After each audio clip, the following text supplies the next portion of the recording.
Since 1969, Sesame Street has been helping children learn and grow for over 50 years. Teaching letters, numbers, and emotional development, Sesame Street blended learning with funny sketches, creative songs, and cool animations. Sesame Street was the key to understanding for many children, by communicating real-life experiences on a level children could understand. Sesame Street was the brainchild of Joan Gance Cooney, a PBS documentary producer. While at a dinner party with the vice president of the Carnegie Corporation, Lloyd Morissette, in 1965, the question came up, could children be educated through television? At the time, more children had televisions in their homes than went to preschool, so if possible, it could be an incredibly useful learning tool. With the idea sparked, Morissette arranged a $1 million grant that allowed Cooney to develop her show. Cooney released a 55-page proposal in 1968 and received $8 million in funding to produce a first season of her early childhood television program, hiring Captain Kangaroo director and producer John Stone to direct, and Jim Henson to create a cast of Muppet characters to populate the street. Sesame Street first premiered on PBS on September 10, 1969, sponsored by the letters WSE and the numbers 2 and 3. The show received praise from parents and educators alike, especially for the integrated cast, a revolutionary decision at the heels of the civil rights movement. So I will say that whenever I turn on any type of Sesame Street clip on my smartboard, I immediately get, a happy response from the kids. They'll recognize Elmo or Big Bird, and they'll, cheer about that and be really excited. I don't always get that same response from other characters. It just depends on which ones I play. But I will say that the Sesame Street characters always get a really happy response from the kids. They enjoy it a lot because it's super fun. Not everything was sunny days, however. In 1970, the Mississippi Authority for Educational Television banned Sesame Street for having an integrated cast, saying the commission members felt that Mississippi was not yet ready for it. After retaliation from local parents and educators, the commission reversed its decision only 22 days later. In the fall of that year, the cast of Sesame Street visited Jackson, Mississippi, where they were greeted by police in full riot gear and hundreds of adoring fans. Sesame Street also received backlash from the Latino community for a lack of Latino cast members in the first 2 seasons. Sesame Street responded swiftly, introducing Maria and Louis in the 3rd season, characters who would become very important members of the Sesame Street cast. We can say every day, in theory, what is right and what is wrong in the way that we talk to each other. We share our emotions. We deal with conflict. But if there's a method of showing a kid how to deal with it, that's much more impactful. It gives them application that they can take. Sesame Street wasn't just about teaching letters and numbers, though. It was also about helping develop and grow emotionally. When Will Lee, the actor who played Mr. Hooper, died of a heart attack in 1982, they could have easily recast him or said he had retired. Instead, they used it to explain death and the complex emotions that go along with it to a younger audience. Well, it won't be the same. You're right, Big Bird. It'll never be the same around here without him. Mm. But you know something? We can all be very happy that we had a chance to be with him and to know him and to love him a lot when he was here. Yeah.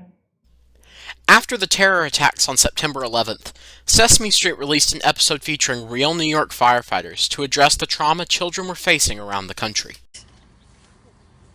Elmo doesn't want to go back into Hooper's store. Oh, hey, it's okay. It's okay. There's nothing to be afraid of. The chief said that the fire's out. Elmo doesn't care, Alan. Elmo doesn't want to go back into Hooper's store ever again. Elmo. A fire can be a pretty scary thing. I guess a firefighter could be a pretty scary thing, too. Hi, my name's Bill. Hey, I'm Alan. Hi, Alan. Hi, I'm Maria. Hi, Maria. And who's this little guy? This is Elmo. Hello, Elmo. Hello. I'm sorry I scared you with all this stuff I'm wearing. Yeah, it's quite an outfit. and I need every piece of it when I'm fighting a fire. Would you like to know what each piece does? Okay. After Hurricane Katrina ravaged the Gulf of Mexico, Sesame Street released a series of episodes where Sesame Street faced a hurricane, and Big Bird loses his nest during the storm. The episodes helped address the grief and trauma caused by the storms, and was later broadcasted during other natural disasters. Oh my! Oh, Gordon, No! my home, my nest, my Big my Bird, Big Bird, everything. Big Bird. It's all right. It's all right. No, it's not. You're right. You're right, Big Bird. It's not all right, but it will be all right. And when overseas deployment reached record levels in 2006, Sesame Street released a special multimedia initiative called Talk, Listen, Connect, which helped military families with the difficult transition. Daddy can take cinnamon so Daddy won't forget Elmo. Oh, son, I could never forget you. Come here. Never forget you. And when the COVID-19 pandemic disrupted lives around the world, Sesame Street teamed up with CNN to create a series of town halls to help explain the crisis to younger viewers. Viruses are tiny organisms that can make humans and even monsters sick, and the viruses jump from person to person, but they usually can't jump that far. So staying 6 feet apart, wearing a mask, washing your hands so the viruses don't stick to them, that can help keep you and others around you healthy. Whenever something big happens in the world, young kids very rarely know how to understand what that is. It's hard for a preschooler to understand something like 9/11. What Sesame has done is again figure out how do kids learn best, and how are we going to put this in front of them in a context that they can understand. A lot of times it's something like kids don't think globally; they think selfishly. That's not a knock on kids. That's a fact that kids think about themselves first. So how do we take something like, a global crisis and explain how does this affect you, and what can you do with this information for your next step? Sesame Street has had many additions over its 5-decade history. In 1975, writer Emily Kingsley's son Jason appeared on the show. Jason, who had Down syndrome, was featured in over 50 episodes and helped many children understand others with Down syndrome. In 1993, Tara Schaefer, who was wheelchair-bound, was added to the cast. She served as a positive role model and helped show that people in wheelchairs could do anything other people could. Even internationally, Sesame Street has had additions to make it more inclusive.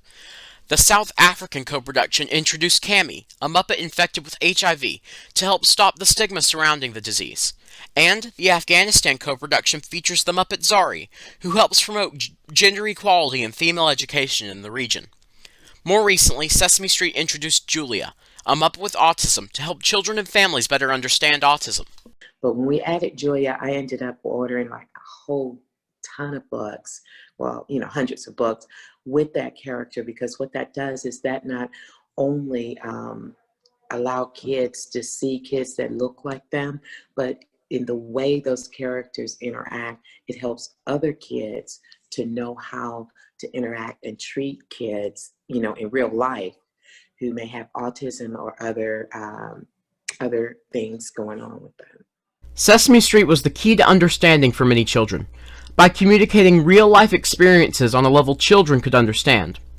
Using funny sketches, creative songs, and cool animations, Sesame Street paved the way for many other children's educational programs, by focusing on both educational value and entertainment, and teaching the skills children need to understand the modern world for over 50 years.